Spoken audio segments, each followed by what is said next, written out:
오늘 복음서는 예수님과의 만남의 신비를 우리에게 아주 드라마틱하게 보여주는 말씀이다라고 생각이 됩니다.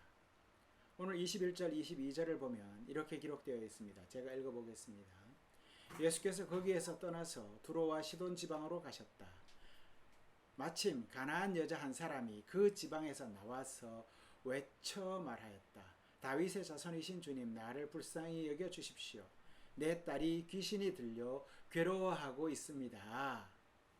라고 합니다. 예수께서 거기서 떠나서 마침 가나안 여자 한 사람이 그 지방에서 나와서 떠나다 나오다 라는 말씀이 겹쳐져서 이어지고 있습니다. 우리는 모두 예수님을 만나고 그분을 통해서 구원받은 하나님의 자녀들입니다. 그러니 우리 각자는 모두가 예수님을 만난 경험이 있고 그 경험은 각자마다 독특성을 지니고 있다라고 말할 수 있습니다. 어떤 사람은 모태로부터 하나님을 영접하고 부모님의 신앙 교육을 따라서 성장한 이도 있고, 어떤 사람은 누군가의 전도를 통해서 예수님을 알고 영접했을 것입니다. 그렇게 운명적인 만남을 가지게 되었습니다. 노사연 씨의 노래 가운데 우리 만남은 이라는 노래가 있습니다. 그 가사 중에 우리 만남은 우연이 아니야 라는 그런 구절이 생각납니다. 그렇습니다. 우리가 예수님을 만나는 것은 우연이 아닙니다. 태초부터 계획된 사건이고 그 사건이 간절한 영적 갈망과 부르짖음이 연결되어져서 제때 주님이 응답하신 것입니다. 그렇게 여러분은 예수님을 만나신 것입니다. 오늘 복음서에서도 한 여인이 예수님을 만나고 영접하는 과정을 영화처럼 그려내고 있습니다. 마치 이 둘은 운명처럼 서로가 서로에게 끌리며 가까이 다가서고 있는 모습입니다. 따라서 오늘 저와 여러분은 말씀을 통해서 한 여인이 예수님을 만나는 과정을 통해 우리의 모습을 돌아보고 더 깊이 주님을 따를 결심을 하는 그런 시간이 되었으면 합니다. 그런 의미에서 오늘 이야기는 이방인 여인이 예수님 앞에 하소연하며 자기 딸이 귀신 들렸는데 고쳐달라고 외치는 이야기로만 들어서는 안 됩니다. 여러분이 알다시피 성경은 하나님의 백성들에게 주는 깊은 가르침이 숨겨져 있습니다. 그리고 영적 깨달음과 성장을 바라시는 하나님의 의도가 곳곳에 숨겨져 있습니다. 그러니 이 말씀 속에서도 깊은 영적 깨달음을 얻어야 하겠습니다. 어떻게 하면 예수님과 더 가까이 그분 은총 안에 머물 수 있을지 성찰하는 그런 시간이 되었으면 합니다. 오늘 예수님은 바리새인 무리를 피해서 갈릴리에서 북쪽으로 이동해 가고 계십니다. 그때 가나안 여인은 자기 고향인 두로와 시돈을 떠나서 남쪽으로 향하고 있습니다. 이 사실이 21절, 22절에 기록되어 있는 말씀입니다. 그렇게 둘은 서로를 마주 보며 걷고 있습니다. 여인은 가나안 출신이라고 합니다. 구약성경 창세기에는 가나안 땅을 정복하는 이야기가 기록되어 있습니다. 가나안 땅에 살던 소수민족들을 전체를 통칭할 때 부르는 말이 가나안 사람들이라고 불렀습니다. 이들은 대부분 이방신을 섬겼는데 대표적인 가나안 땅의 원주민으로 우리가 잘 아는 아모리 족속, 히위 족속, 여부스 족속, 팔레스틴 족속, 기르가스 족속, 아말렉 족속, 다양한 이방 민족들이 이 땅에서 함께 살아왔습니다. 성도 여러분, 여러분은 이제부터 이 가나안 여인과 예수님이 서로를 향해서 걷고 있다는 이 사실에 집중해서 말씀을 쫓아오시기 바랍니다. 그리고 또 하나 우리가 집중해 보아야 할 것이 있는데 그것은 헬라 성경의 표현 방식입니다. 신약 성경은 코인의 헬라어라는 그 그리스어로 쓰여져 있습니다. 이 말은 성경을 가장 잘 이해할 수 있는 방법은 쓰여진 언어로 그대로 이해하는 것입니다. 그런 차원에서 오늘 복음서의 21절을 보면 예수님이 그곳을 떠나서 라는 말씀이 있습니다. 그리고 여인도 그 지방에서 나와서 라고 기록하고 있습니다. 떠나다, 나오다 라는 이 두 단어. 우리말에서는 다르게 표기되고 있지만 헬라어에서는 동일한 단어가 쓰여지고 있다는 것입니다. 이때 떠나다, 나오다 라는 단어는 같은 단어에서 의미만 변화한 것입니다. 같은 단어라는 말입니다. 단지 남녀, 성에 따라서 의미만 바꾸어서 사용하는 그리스어 어법이라는 것이죠. 이 단어를 헬라어로 읽어보면 남성형은 엑셀손이라고 읽을 수 있고 여성형은 엑셀소사라고 읽게 됩니다. 그러니까 결국 끝에 말만 다른 겁니다. 손과 소사 이렇게만 다른 것입니다. 엑셀이란 말은 똑같습니다. 그러니 같은 단어의 전미어만 바꾸어서 손소사 해서 남녀에게 다르게 사용하고 있는 것입니다.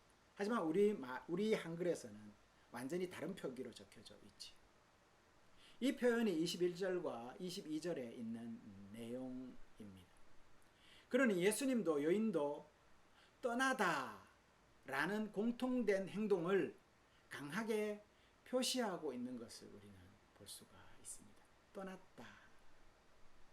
예수님도 떠났고 여인도 그 자기 고향을 떠났다라는 것입니다. 우리가 이 복음서를 읽을 때 한글로 읽으면 그 남자는 떠났다.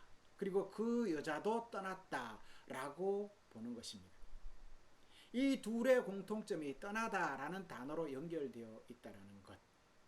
이후에 이 둘은 만나고 구원과 생명의 빛이 그에게 비추어질 것입니다. 예수님과 여인은 처지가 지금 같다라는 말입니다. 예수님도 여인도 모두 고향을 떠났고 둘은 그리 두로와 시돈이라는 새로운 곳에서 만나게 됩니다. 뒤에서 좀 더 자세히 언급하겠지만 여러분은 떠나다 엑셀손, 엑셀소사라는 이 표현을 꼭 기억해 두시기 바랍니다. 이제 이 두 상황을 두고 말씀을 좀 더 깊이 들어가 보도록 하겠습니다. 먼저 예수님과 여인이 만나기 위한 조건을 한번 생각을 해봅시다. 성도 여러분, 여인과 예수님이 만나려면 한 가지 조건이 꼭 필요합니다. 그것은 바로 고향을 떠나는 것입니다. 그럴 때라야 둘은 만날 수가 있었습니다. 고향은 어떤 곳입니까? 편안하고 익숙한 곳입니다. 바로 친족관계를 형성하고 살아가는 가장 안정된 곳이 고향입니다. 그런 의미에서 영적인 고향은 또한 어떤 곳입니까? 영적으로 안정되고 편안한 곳, 그곳이 고향이겠지요. 하지만 우리 대부분은 영적인 고향을 이 땅에서 찾으려고 하는 것 같습니다. 그러다 보니 착각을 해서 여기가 좋사오니 했던 베드로의 생각이 나는 것입니다. 여기에다가 집을 짓고 터를 잡고 살아갑시다 주님 이라고 말하는 것입니다. 그런데 그것이 가당키나 한 말입니까? 주님은 거절했습니다. 왜요? 이곳이 영원한 우리의 처소가 아니라는 것이지요. 이것은 잘못된 판단입니다. 영적인 고향은 영원한 본향 하나님 아버지의 집입니다.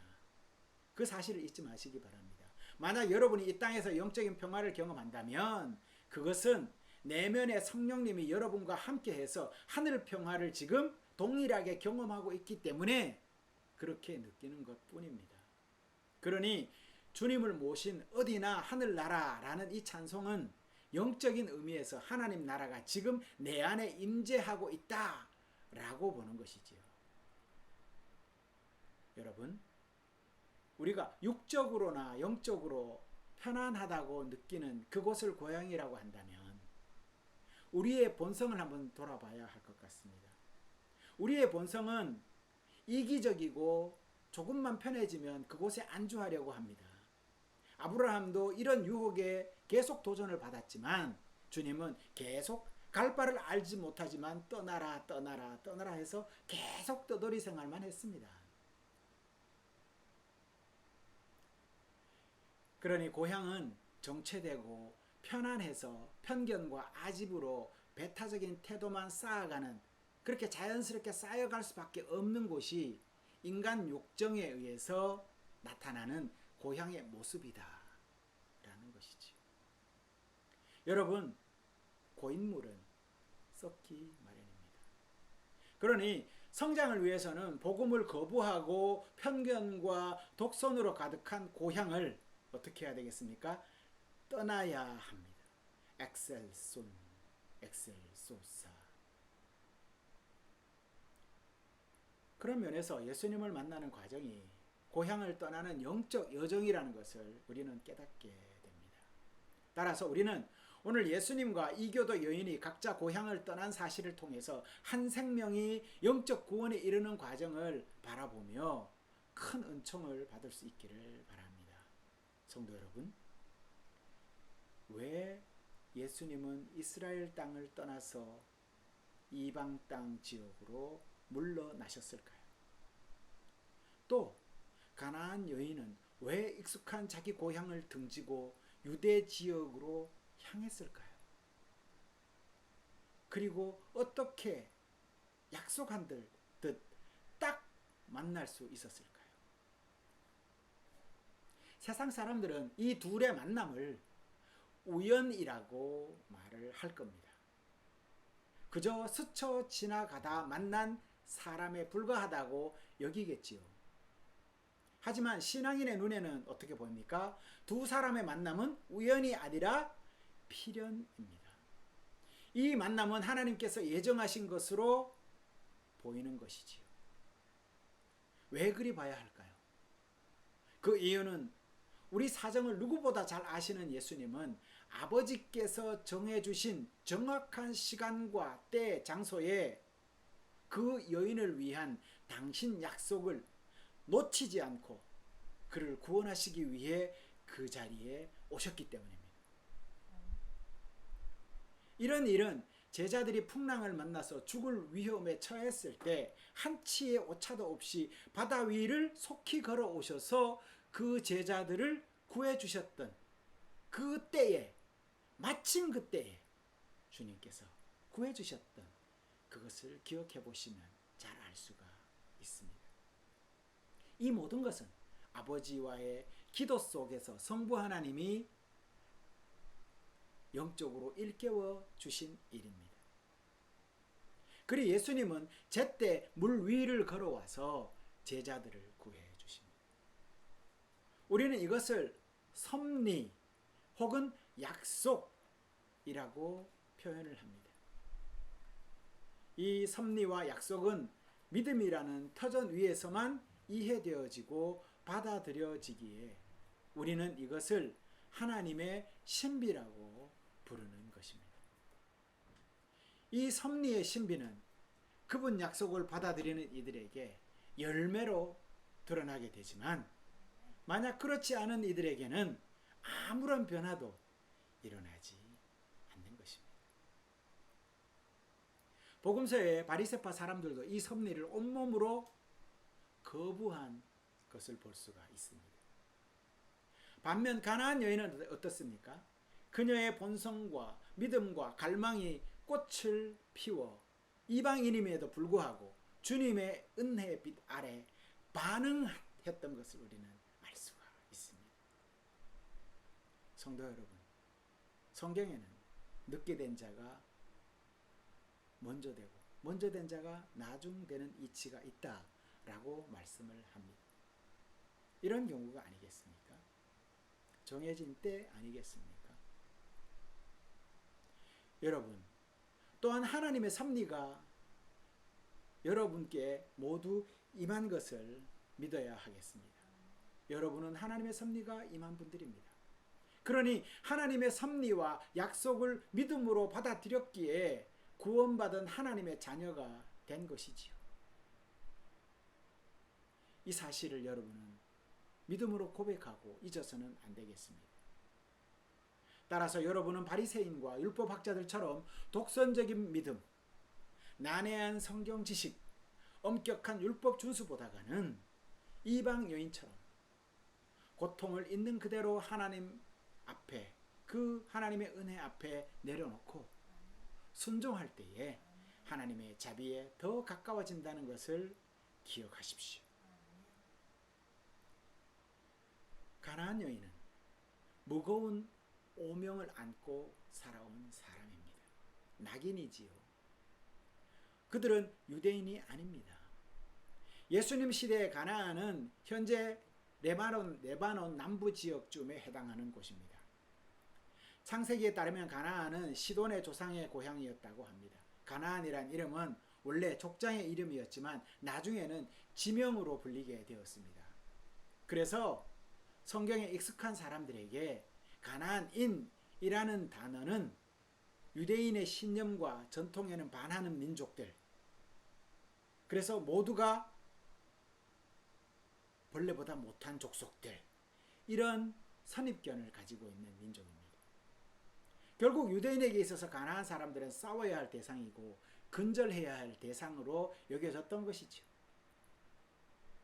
우리에게도 이런 모습이 존재합니다. 여러분의 삶의 자리에서 굳어진 생각과 판단으로 사람을 평가절하하고 비판하는 태도는 여전히 존재한다라는 말입니다. 대표적인 것으로 장애인을 바라보는 시각이 그렇지 않습니까? 또 비기독교인을 바라보는 믿음 좋은 성도들이 그렇지 않습니까? 특별히 믿음의 형제를 여전히 적으로 삼으려는 삐뚤어진 마음 등이 그런 것 아니겠습니까? 복음은 이런 편향된 생각과는 달리 정반대 방향으로 우리를 이끄는 것을 볼 수가 있습니다. 오히려 거부하고 단절해야 할 대상들을 향해서 손을 내밀어서 그들을 붙들어 줍니다. 오늘 주님과 여인의 관계가 그렇습니다. 여러분은 오늘 복음서의 바리새인과 여인이 이 둘 중 어느 편에 서 있습니까? 바리새인과 율법학자들은 그 시대의 지배 집단이고 주류를 형성하고 있는 사람들이었습니다. 실세들이지요. 여러분이 이들을 거부하고 예수님과 여인의 편에 설 수 있겠습니까? 하지만 여인의 편에 선다는 것은 큰 위험이 따를 수 있습니다. 왜냐하면 기존의 지배 집단인 저들의 질서를 거부하고 여인의 편에 서야 하기 때문입니다. 참으로 위험한 일이 아닐 수 없습니다. 그럼에도 불구하고 우리는 예수님의 가르침을 따라서 여인의 편에 서야 하겠습니다. 그 이유는 우리는 바리새파 사람과 같지 않기 때문인 것이죠. 바리새파 사람들과 율법학자들은 당시 종교 지도자로서 지배 권력 집단이었습니다. 자신들만의 카르텔을 형성하고 오히려 가난한 이들에게 편견으로 똘똘 뭉쳐진 집단이었습니다. 하지만 가나안 여인은 이교도이지만 그들과는 완전히 다른 모습을 지니고 있습니다. 그녀는 자기 동족만을 생각하는 이기적인 사람이 아니었습니다. 이방 민족의 비신앙적인 문화와 관습에 저항해서 고향 땅을 떠난 사람이었습니다. 그 결단의 결과로 예수라는 유대 청년을 만났고 자기를 구원할 하나님이자 구세주를 맞이한 것입니다. 비록 바리새파 사람들처럼 성경과 율법에 대한 지식은 부족하지만 그녀는 하나님의 빛에 민감하게 응답할 줄 아는 믿음을 지니고 있었습니다. 이제 그녀는 예수님을 만났습니다. 그분의 빛이 그녀를 이끌었고 예수님께 내린 믿음의 뿌리는 뽑히거나 전혀 흔들리지 않을 것입니다. 이제 앞에서 제가 기억해 두라고 하신 말씀에 대한 답을 해드리도록 하겠습니다. 우선 예수님과 여인이 서로 이끌리게 된 이유입니다. 저는 이 말씀을 준비하면서 머릿속에 맴도는 한 가지 말씀이 있었습니다. 나는 오직 이스라엘 집에 길을 잃은 양들에게 보내심을 받았을 따름이다 라는 말씀입니다. 이 말씀은 단순하지만 죄로 인한 인류의 타락과 하나님 아버지의 구원 계획, 그리고 길 잃은 양들을 찾아 나서는 그러한 구원을 이루기 위한 선한 목자로서의 아들을 보내신 하나님 아버지와 같은 그러한 풍성한 내용들이 그 짧은 문장 안에 다 들어가 있다는 것입니다. 오늘 예수님은 유대 땅에서 떠났다라고 했습니다. 유대 땅에서 떠났다. 하나님 아버지께서 이스라엘을 택하시고 거룩하게 삼으셨던 그 땅에서 예수님은 떠나신 것입니다. 이 사건은 이제 복음이 이스라엘을 벗어나서 죄와 악이 가득한 이방 땅에 선포될 것이라는 뜻입니다. 벗어나서, 떠나서, 엑셀손, 엑셀소사, 그 땅에 있는 남녀에게 선포될 것이라는 것입니다. 마치 영원한 하나님이 하나님의 아버지의 집을 떠나서 엑셀손 해서 이 땅으로 오신 것과 같은 동일한 모습이라는 것이죠. 하나님이 사람의 모습을 입고 이 땅으로 떠나오신 그 모습입니다. 가나안 여인 또한 예수님과 마찬가지입니다. 가나안 여인도 하나님께 완전히 버림받은 존재로 살아왔지만 이제 그 땅을 벗어나 엑셀소사, 자기 호흡이 끊길 지경에 이르기까지 갈망에 차서 그렇게 주님께 소리 지르며 자비를 구하는 자리에까지 오게 되었습니다. 떠나왔습니다. 이처럼 주님과 여인은 서로를 향해 지금 다가서고 있습니다. 예수님은 아버지의 품에서, 가나안 여인은 우상 숭배의 자리에서 정반대의 상황으로 자기 자리를 벗어나 그들은 떠나왔습니다. 그렇게 둘은 엑셀손 했고 엑셀소사 해서 만나게 되었습니다. 이제 여인과 예수님은 구세주와 구원을 갈망하는 이로 서로 얼굴을 마주합니다. 세상 그 어떤 힘도 이 둘의 만남을 막을 수는 없습니다. 그리 둘은 동시에 서로를 향하고 만나게 됩니다. 이것을 우리는 구원의 동시성이다라고 얘기를 합니다. 한자에 줄탁동시라는 말이 있습니다. 제가 예전 설교에서도 몇 번 말씀을 드린 사자성어입니다. 달걀이 부화하기 전에 알 속의 병아리가 알을 쪼으면 어미가 그것을 알고 밖에서 동시에 부리로 그 알을 쪼아서 병아리가 알 밖으로 나오게 돕는 것입니다. 여러분의 구원도 이와 같습니다. 창조 때부터 그분 호흡으로 심어주신 영적 본성이 주님을 갈망하게 했고 이제 구원의 때가 되어서 죄의 자리에 벗어나 주님을 만나게 되었다라는 것입니다. 이것을 어찌 이론으로 설명하겠습니까? 그러니 이것은 신앙의 신비인 것입니다. 만약 여러분이 구원을 설명하는 것이 가능할까요? 오늘 복음서의 여인이 예수님을 향해서 자비를 구하는 몸짓과 외침이 예수님께 다다르고 동시에 그곳에서 주님 자비가 임재하여서 구원의 역사가 일어나게 된 것입니다. 여인의 부르짖음에 주님께서 함께 그 부르짖음에 응답하신 것이죠. 암탉이 그 새끼 병아리의 움직임에 반응한 것처럼 말입니다. 특히 말씀 중에 눈에 들어오는 장면 중에 여인이 쫓아가며 소리를 질렀다라는 부분입니다.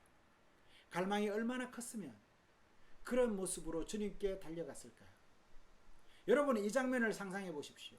무엇이 떠오르십니까? 달려가며 소리 지르는 모습. 뭐가 연상됩니까? 혹 반려견이 떠오르지 않습니까? 강아지들이 뛰어가며 주인께 짖으며 뛰어갑니다. 오늘 본문에서도 개라는 단어가 등장을 합니다. 개는 주인을 향해서 달리면서 짖습니다. 여인의 마음은 개라도 상관없다 라는 태도입니다. 이미 그녀의 전 존재는 갈망으로 불타 있었고 그 불에 자기가 다 녹아버릴 것 같습니다. 바리새파 사람들이 그저 한 무리의 허름한 지도자로만 보았던 바로 그 청년 예수에게서 이 여인은 영원한 자비의 근원인 하나님을 바라보고 있는 것입니다. 이처럼 여인의 고통과 절망에 예수님이 반응하셨습니다. 여인을 그리게도 아프게 한 고통이지만 역설적으로 그 고통이 예수님을 더 갈망하게 한 재료가 되었다라는 것입니다. 주님이 우리에게 네 십자가를 지고 나를 따르라 라고 하신 이유가 조금은 이해되는 것 같습니다.